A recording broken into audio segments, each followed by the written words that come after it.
Talent management can be a challenge for businesses of all sizes. This is particularly true in the middle market, whereas small businesses may only have a few team members to concern themselves with, and large businesses often have tremendous human resources departments. Middle market companies have to do more with less. They are often faced with the challenge of balancing that tactical execution of HR with the strategic execution of HR, thinking about how to best retain and develop their people. In this episode, we'll be talking with a chief human resources officer at an emerging middle market company in Columbus, Ohio. Welcome to The Market That Moves America, a podcast from the National Center for the Middle Market. The center is the leading source of knowledge, leadership, and innovative research on the middle market economy. Throughout our podcast, we will feature middle market leaders and stakeholders to hear their real-world perspectives on trends and emerging issues. Welcome to The Market That Moves America. My name is Doug Farron, Managing Director of the National Center for the Middle Market, located at The Ohio State University Fisher College of Business. Over the past 13 plus years that the center has been studying mid-sized companies, one of the evergreen challenges has been talent, how to best attract, retain, and develop people for your organization. So I'm very excited about today's conversation where we're going to talk about the importance of people and how to best manage that within a middle market company. So joining me today is Laura Davidson, Head of People at Homage, which is a middle market retailer based in Columbus, Ohio. Welcome, Laura. Thanks, Doug. I am so excited to be here. So first off, can you just tell us a little bit about yourself, your background, and maybe some of the things you've done throughout your career, as well as the basis of your current role with Homage?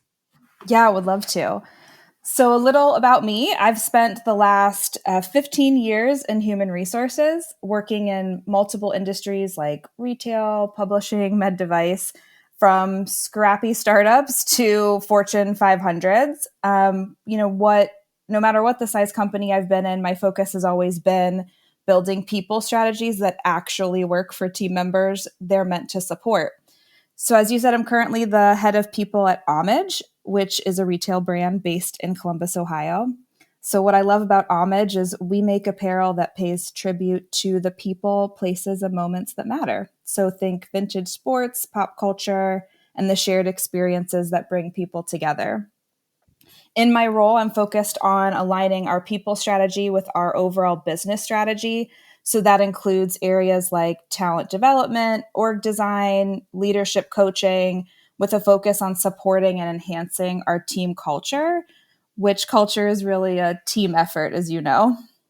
Correct.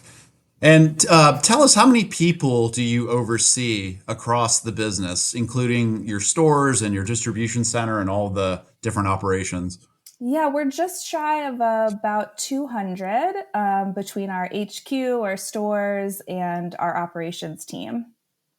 Great. That is right in the sweet spot for a lot of middle market companies. And I should add that Laura and I were colleagues at previous roles with what used to be known as L Brands here in Columbus. So happy that we could reconnect. So my first question for you, Laura, as you mentioned, you've had a career that spans large businesses, enterprise companies, the Fortune 500. You also mentioned the scrappy startups. Now you're at a company that is squarely in the middle market. Throughout those experiences and maybe focusing on your current role, what have you found most interesting and unique about the things that you're doing with a middle market company such as Homage? Yeah, so middle market companies live in just this fascinating space. We're not as heavily resourced as large companies, but we're dealing with a lot more complexity than the smaller, as you said, scrappy startup businesses. And that space in between, what's so fascinating is the unique mix of agility, challenge, and opportunity that you don't always find on either end of the spectrum. So what stands out to me is how purpose can really drive that talent retention in this space.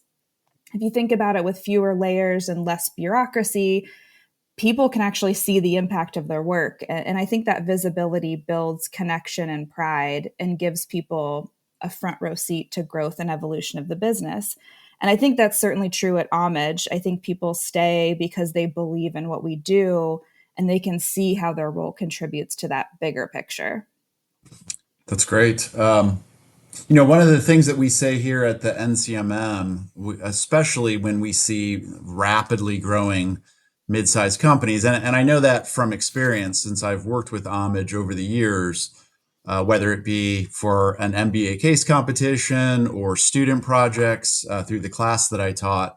But we often say that middle market companies have big company problems, but small company resources. And so I'm curious if you kind of find that to be true. And if so, what are some of the strategies that you're starting to implement or you think would be most effective when it comes to finding top people, like in terms of retaining them, developing them, the things that are necessary to help support that rapid growth? Yeah, you're exactly right. I think middle market companies have to, I like to say, solve for scale without losing their heart, or really what makes them so special. If we think about the talent, attraction at Homage, we focus at hiring people who don't just have the skills to do the job we're looking for, but who also connect with our mission and values. So when we look for that alignment with how we work collaboratively, creatively, and with care for one another and our customers, I think that really makes a difference. So when someone joins Homage, we like to say they're becoming part of a team that believes in celebrating the things that matter. And so that shared purpose is really what draws people in and what keeps them there. As you mentioned, talent development in this space, we don't always have all of the big resources or the budgets to do things like larger companies. And because we don't have the luxury of those training infrastructures, the development tends to be embedded, I see it, in the day-to-day. And I think that's really unique to middle market, is that personal growth happens alongside our company growth. And we've certainly seen that at Homage. As the business scales, so do the people. They're taking on new responsibilities, they're building new muscles and developing, I would think, faster than they might at a more siloed or slow moving environment. And that on the job learning, I think, can be huge. There's really no sitting on the sidelines in a company like ours. So it's really hands-on. The pace is fast, and the opportunity to grow is real. And I think when you can see that impact of your work and see the growth happening in real time, that it really helps you stay engaged and committed, and really leads to that talent retention, as you mentioned. And I think Right. if we can, focus on clarity and connecting people with our purpose and show them what success looks like, the opportunities are endless, right? And I don't think you need endless resources to provide that to our team members. I think it's just thoughtful leadership and follow through. Yeah, that's a great point. I mean, you and I are well familiar with the large company, talent management playbooks where we were doing annual reviews and we Oh had yeah. 9 blocks for, performance and potential. And it was kind of a constant conversation. But again, that was supported by pretty significant resources and more of a formal process, right? Where what you described may be a little bit more unstructured and informal, but can be just as impactful. And I was wondering if there are other tools or things that you see being used outside of those formal tools, whether it be like finding a mentor or shadowing or very easy, simple things that can really go a long way in developing people. Are there things like that Homage does to advance some of those development goals? Oh, yeah. I just love this question, Doug. So I feel really strongly that mentorship is such a key to unlocking both your own potential and that of others. I know I wouldn't be here where I am today without incredible mentors who've guided me throughout my career. And I think, as you've mentioned, in middle market companies, development often looks different than in larger organizations. So you may not have that big team, or, as you said, the formal mentorship program. And I think that's okay. Like, mentorship doesn't have to be this formal program. And as we think about it as it relates to development, I think it's really about being intentional with relationships and learning both inside and outside the business. So at Homage, one of our focuses is really building strong internal relationships across teams. And that's part of how we operate on a day-to-day. It's about how we get the work done, but also how people grow. So I always encourage our team members to seek out perspectives beyond the walls of Homage. And that could be cross-functional collaboration, or maybe it's just a peer offering honest feedback, or leader taking time to coach. I think when we build these networks both in and outside of the business, those moments of connection, and I think probably importantly, the openness to learn from those connections, it really fuels growth both in the business and with the people. Laura, do you encourage associates or employees to do any type of training, whether it's maybe internal to Homage or external courses? The reason I ask is, with the pace of change, oftentimes, whether, you might be implementing new technology, or there may be, new things happening at your stores that require a different approach or way of thinking, and all of those contribute to development. So I'm just wondering kind of your take on formal or informal training programs. I think yes to all. So I think that formal training programs are great. I think we can always glean some great things from books or courses. I think specifically within Columbus and a lot of larger towns, there's some great industry groups, whether that's HR or maybe operations, that could really help people. I think learning the business. You mentioned informal. I think some of those stretch assignments. I think taking a turn in the distribution center, for example, maybe packing some orders if that's an opportunity available to you in your business, is huge.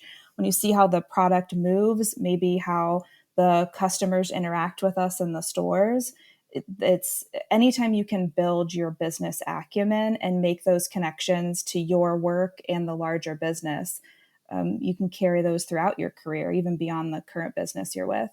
Right. So I want to shift gears a little bit and talk about company culture. So Homage is well known for its apparel and all the retro things, and the professional sports licenses that you have. But really, particularly around Columbus, I know a lot of people admire the culture that Homage has built, even from the time when your founder Ryan Vessler started this whole business, I believe out of his parents' garage or maybe basement. Or it's a fascinating story. So I would encourage listeners to go and check that out. But talk to us about the demands of making sure that you pay attention and maintain the type of culture that the company was built around while you're continuing to add people and grow. Because quite honestly, that's a struggle that's real for a lot of middle market companies. Is they're very fearful of losing the elements of culture that made them successful in the first place. So talk about a little bit of the care that you put into making sure that that gets preserved along the path of growth. Yeah, that's one of the biggest challenges, and I would say the biggest joys of my role. I think, as you've said, we know there's something special about the way Homage feels, and that there are things that make our culture, as we say, uniquely Homage. And we do work intentionally to make sure we don't lose that heart as we grow. We're not just selling t-shirts, we're celebrating memories, moments, and identity. And that sense of reverence and joy and connection is baked into who we really are. So as we have scaled, we are focusing on the how of things. So how we show up for each other, how we solve problems, and how we celebrate together. As more people join, it's essential that they not only understand what we do, why we do it, and how we do it together. Because preserving what makes us Homage doesn't stand in the way of our growth, but actually powers it. So we ensure that we're embedding these kind of key culture moments or things that make us uniquely Homage in everyday practices. And that could be from the way we welcome new team members with our #1 draft pick tee, which you can only get when you join the company, and Nice. how we communicate to people through all hands meetings, trying to reinforce our values with recognition and feedback loops. It's not always easy, but we believe that staying true to who we are and what makes Homage is part of how we grow and not something that stands in the way of it. So I'd encourage leaders who are listening to take the time to sit with and think about what truly makes your company special. I think when you can clearly name that and consistently connect your people to it, it becomes a really powerful engine for your company. So you touched on something I want to follow up on, which is collecting feedback from your team. Yeah. When there's 20 people in the company, it's probably easy to do because you see each other every single day and you're working very closely together. At the beginning, you mentioned now you're around 200 people, you're across multiple stores, you have different operations. So what are the ways that you go about collecting input and feedback from the team so that your leadership can kind of assess that and make any changes that are needed? Yeah, good question. So I think often we can look at feedback and think that it needs to be formal. And I think there's absolutely a place for formal feedback. At Homage, we have, our annual engagement survey. We've built in stay interviews and upward manager feedback into our performance cycle. But the feedback can also be in small moments too. It's at the end of an all hands meeting, just listening, and maybe it's sending out a survey. Maybe it's just getting to know your employees.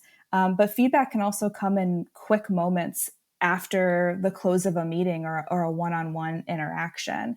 I think it becomes just embedding that constant, timely, direct feedback, if you will, into the everyday, and then having maybe some more formal programs. And I don't think that has to be a big engagement survey that you go out and buy. I think that's something you could do with Google Sheets and administer that to your team. I think it's better to that you get the feedback versus maybe how, if Sure. that makes sense. Yep. Yep. Yeah, that's a great point, and that goes back to the resources question. It doesn't always have to be, fancy and extravagant with a huge investment or a lot of bells and whistles. So I know that that's a piece of advice that'll resonate with a lot of middle market leaders and people who oversee their teams. So I just have one final question to kind of close us out, and it kind of segues into that, which would be with your experience, what would be like a single piece of advice you would give to other middle market HR leaders who are thinking about the challenges of making sure that they're retaining top talent, that they're challenging people, developing people? Like what would be a takeaway that you could offer to other middle market companies to help them along that process? Yeah. I would say don't wait until you're, big enough to invest in people. I think build practices that reflect the culture you want. Too often, I think companies think structure and intentionality are things that you earn at scale, but the truth is the foundation starts today. You're building it. You're building your culture and rebuilding it every day through the connections you have. And as a middle market company, we have real advantage. We're close to our people. We can move quickly. We can be intentional, like use all those things, make room for the feedback, as we said, align around that shared purpose and create clarity whenever you can. You don't need a big HR team or a big HR budget to create great culture. It's just showing up when it's messy, like asking questions, helping others navigate change. I think personally that HR shines in this space when we can help leaders make thoughtful decisions and drive both results and build trust. But if I can make one more plug, I would say build your own support system as an HR leader, really any leader. When you're lean, it's easy to feel like you're figuring everything out alone. So that whether it's mentors, peers, industry groups, maybe podcasts like this, like invest in the relationships and the time to help you grow too. Because we have, HR leaders in this space, we're uniquely positioned to shape what scaling and intention looks like. If we focus on people and that purpose now, we're not just supporting growth, but we're defining how it feels to be a part of all this. So exciting space to be in. Yeah, certainly. Well, this has been a very interesting and hopefully helpful conversation for our listeners. I know when we were prepping for this, we could go on for hours about all the different facets of of people management, and so to narrow it down to just a few things around development and culture, it's tough, but appreciate all your insights and comments today, and just want to thank you for being a guest on our podcast. Thanks for having me. Sure. So for more information about Homage, you can visit their website, which is homage.com, and that is spelled HOMAGE.com. Thanks again for joining us, and we will talk to you again soon. Thank you for listening to The Market That Moves America. Never miss a new episode by subscribing anywhere podcasts can be found. You can also subscribe to our email newsletter at middlemarketcenter.org.